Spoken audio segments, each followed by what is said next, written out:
주도 섹터 공략에 대한 고민 지금부터 해결해 보도록 하겠습니다. KR 리서치 김대준 대표와 함께 할게요. 대표님 어서 오십시오. 네, 안녕하십니까. 안녕하세요. 네. 자, 오늘 시장 괜찮은 듯 불안한 듯 그렇습니다. 요즘 또 다른 어려운 고비를 넘어가고 있는데 일단 오늘 시장 분위기 먼저 대표님 읽어주실까요? 오늘 시장은 두 가지 해석점으로 접근할 수 있을 것입니다. 첫 번째는 거래소 시장은 비교적 강한 반면에 코스닥 시장은 보합 내에서 움직임이 나타나고 있죠. 맞아요.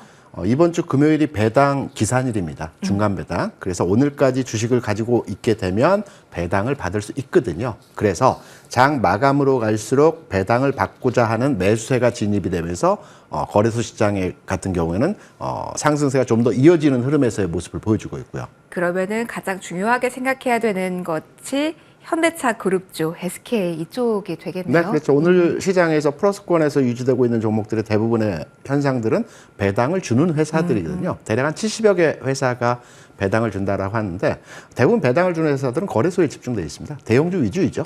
그렇다 보니까 코스닥이 상대적으로 좀 약한 흐름에서의 모습을 보여주고 있다.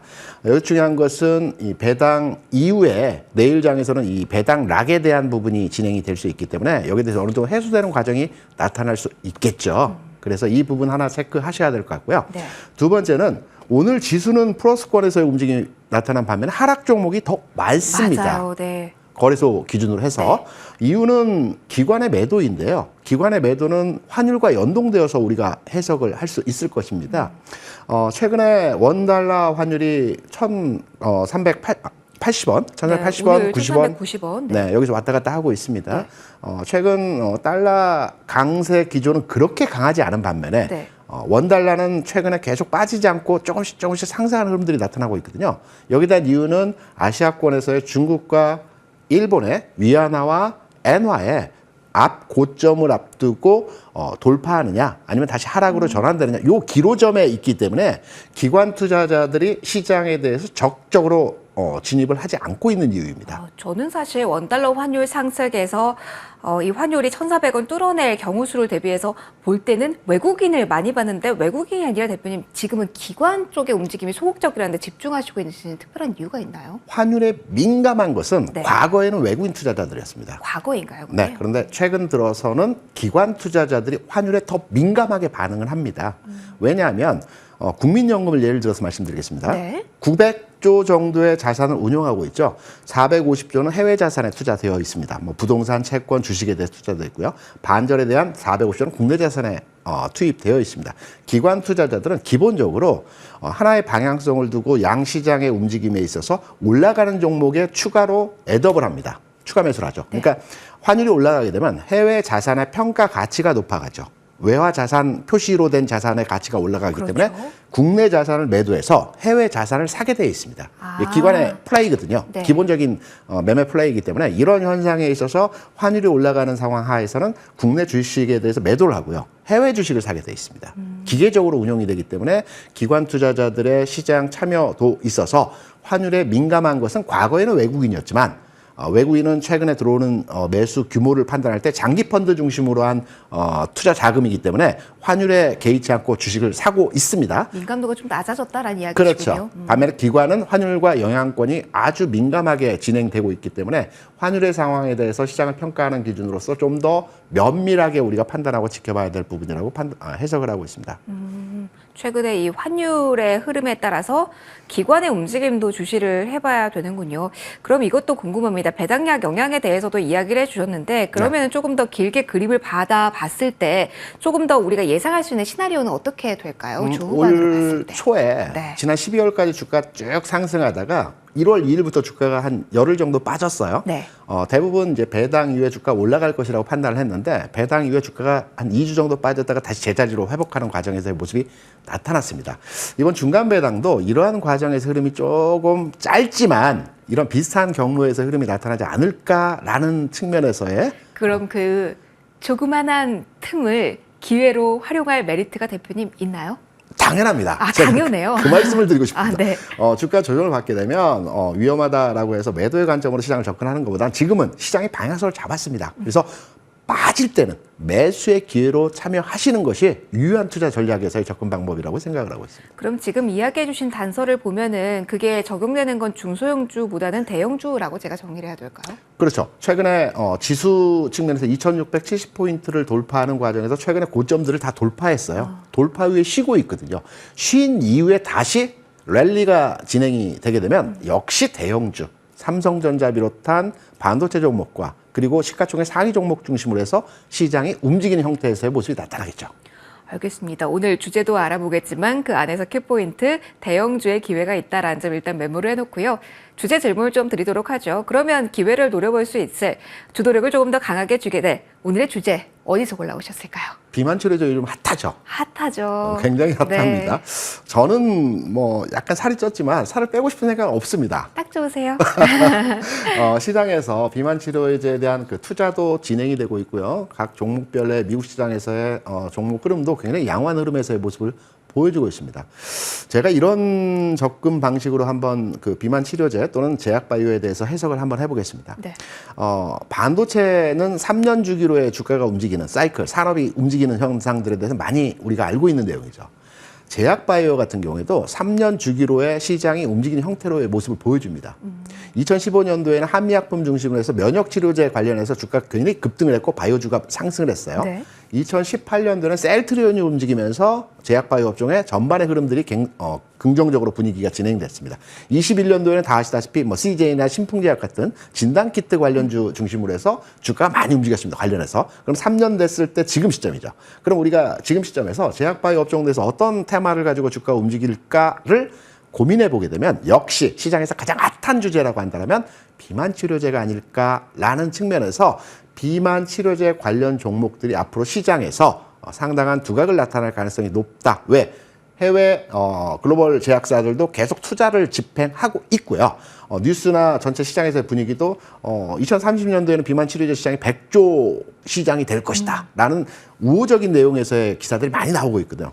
기사가 나오고 분위기가 만들어지면 그 흐름에서의 섹터는 움직일 수 있는 형태에서의 모습이 나타날 수 있는 게 제약바이오의 특징적 내용입니다.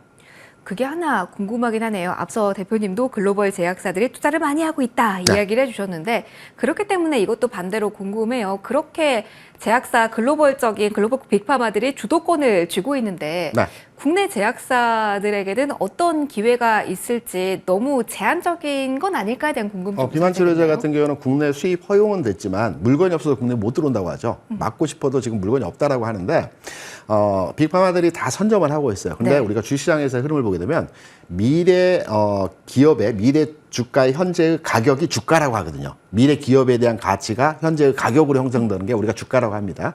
그러면 당장에 우리가 이제 그 비만 치료제가서 시행하고 시판하는 시기가 시장에서는 2027년도 정도를 예상을 하고 있어요. 네. 대부분의 제약사들이 현재 1상 정도를 진행하고 있거든요. 이게 2상, 3상 실용화가 되기까지는 시간이 좀 걸립니다. 하지만 그 전 단계에서 가능성을 두고 주가는 움직인다라는 측면에서 접근을 해본다면 시판돼서 이게 꼭 매출로 이어져야지만이 주가가 상승하는 것이 아니고 가능성을 두고 주가가 움직일 수 있는 여지가 충분히 있을 것 같다라는 측면이죠. 그러면은 지금 움직이고 있는 워낙 지난해 말부터도 이쪽 당뇨 비만 치료제 뜨거웠으니까요. 들썩임이 좀 나오긴 했는데 어느 정도까지 기대감을 끌어당기면서 주가 자체는 지금 반영하고 있는 상태다라고 일단 마음을 먹으면 될까요? 옥석 가리기가 진행이 되어야 할 것 같습니다. 지금이 그 과정 중인가요? 네, 왜냐하면 국내 제약 바이오 회사들 같은 경우는 대부분의 제약 회사들이 그 비만 치료제 관련해서 연구를 하고 있어요. 왜냐하면 우리가 이제 비만 치료제 같은 경우에는 원래 비만 목적으로 출시된 게 아니고요. 최초에 이제 당뇨병 약 개발을 하는 과정에서 식욕 억제 효과가 있다고 해서 이게 개발이 되었던 상품이거든요. 국내 당뇨병 환자가 500만 명입니다. 그리고 위험군에 있는 환자까지 합치면 1,500만 명이라고 합니다. 그래서 제약사들이 기존에도 국내 당뇨병 환자들을 위해서 연구를 많이 하고 있었거든요. 그래서 한 발 더 빨리 갈 수 있는 인프라가 확대되어 있기 때문에 국내 제약사들이 보다 다른 국가의 그 비만 치료제 개발보다도 빨리 나갈 수 있는 형태가 되어 있고요. 다양하죠. 우리가 주사제도 있고요. 먹는 비만 치료제도 있고요. 또 패치로 붙일 수 있는 치료제들도 있습니다. 여기에서 그간에는 많은 제약사, 많은 바이오 기업들이 우리도 비만 치료제를 개발한다, 연구를 한다라고 해서 주가가 움직였는데 이제 압축되는 과정에서의 흐름이 진행되고 이 압축된 종목들이 앞으로 시장에서는 부각이 될 가능성이 높다라고 볼 수가 있겠죠. 압축 과정 중에 잡아서 그 올라가는 흐름을 같이 해야 되니까요. 그렇죠. 종목 여쭤보도록 할게요. 사이즈가 좀 커야 될 것 같고. 네, 맞습니다. 기술력과 회사의 규모적 측면이 어느 정도 되어야 된다라고 판단되고 있고요. 저는 비만 치료제 관련해서 많은 기업들이 있지만 유한양에 대해서 관심을 가지고 있습니다. 저는 사실 한미약품 이야기해 주실 줄 알았어요. 비만 치료제면 한미약품을 떠올리죠. 네네. 한미약품은 저도 개인적으로 좋게 생각하는데 회사 내부적으로 경영권과 관련된 여러 이슈가 있죠. 악유가 있기 때문에 네네. 그보다는 최근에 그 당뇨병 학회가 지난주에 있었습니다. 여기에서 신물질을 또 발표를 했죠. 비만 치료제와 관련된. 그리고 한미약품 같은 경우 여러 재료가 있습니다. 렉나자 다 아시죠? 알죠. 이게 이제 올 8월, 9월쯤에는 추가로 승인 또 기대감이 있고요. 또 하나 여기에 최근에 시장에서 가장 핫한 섹터가 뷰티, 화장품입니다. 유한양 같은 경우는 화장품 사업에도 진출한다라고 합니다. 그래서 다양한 사업 다각화가 다양한 재료 가치를 부각되고 있는 유한양에 관심을 가져볼 필요가 있다고 생각하고 있고요. 네. 우리가 이제 유한양 주가를 시간이 되시면 한번 차트를 보시면 쭉 넓게 한 20년 정도의 차트를 한번 보시기 바랍니다. 20년이요? 네네. 우리가 이제 제약바이오를 싫어하는 이유는 주가가 한번 크게 상승했다가 오랜 기간 하락하기 때문에 제약바이오 업종을 싫어하거든요. 그런데 유한양액만큼은 지난 20여 년 동안 주가가 계속해서 꾸준하게 6,000원대부터 지금의 8만 원 수준까지 주가가 안정적으로 흐름의 연속성상을 이어왔습니다. 굉장히 안정적이라고 볼 수가 있겠죠. 그래서 이 종목의 흐름은 앞으로 추가적으로 또 고점 라인 돌파하면서 안정적으로 흐름이 진행될 가능성이 높다라는 측면에서 유한양에 대해서 관심을 가져볼 만한 시점에서의 흐름이고요. 네.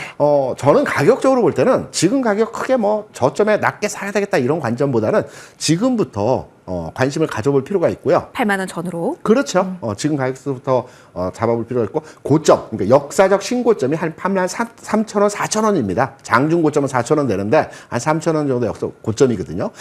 돌파하기 위한 과정에서의 흐름이 지금 진행되고 있고 돌파하게 되면 좀 가벼이 움직일 수 있는 새로운 영역이기 때문에 그렇죠. 그래서 지금 시점부터 관심을 가져가시기 바라고요. 목표 단가는 고점 돌파하고 한 10만 원 정도까지의 주가 상황도 충분히 노려볼 수 있다라고 판단되는 지점에서 유한양의 비만 치료제와 제약바이오 업종 내에서 안정적 흐름을 기반으로 해서 주가가 움직이는 종목이다. 관심 한번 가져보시기 바랍니다. 제약바이오와 안전성이 좀 낙설긴 한데요. 20년 차트를 쭉 넓게 보자라는 조언까지 네. 함께 주셨습니다. AS 짧게만 하고 넘어갈게요. APR에 대해서 지금 괜찮은지 한 번 더 중간 점검 가도 될까요? 지난 시간에 한번 짧게 말씀을 네, 드렸는데요. 네. 화장품 업종은 이제 약간은 이익 실현 단계에서의 흐름이 진행되고 있고요. 마찬가지로 최근에 강했던 화장품이라든가 전력기기라든가 방산이라든가 등등의 이제 최근까지 실적 호전으로 올랐던 종목들은 성장주로 이제 시세가 움직이는 과정에서의 흐름이 있기 때문에 이익을 좀 실현하자. 이제는 정말로 네, 그렇습니다. 그렇게 APR에 대해서 해드리도록 하겠습니다. 당분간은 마지막 AS가 APR에 대해서는 아니었을까라는 생각이 네. 드네요. 챙기자라는 이야기 해주셨습니다. 오늘 이 시간은 여기서 마무리하도록 하겠습니다. KR 리서치 김대준 대표와 함께 시간 끌어봤어요. 대표님 고맙습니다.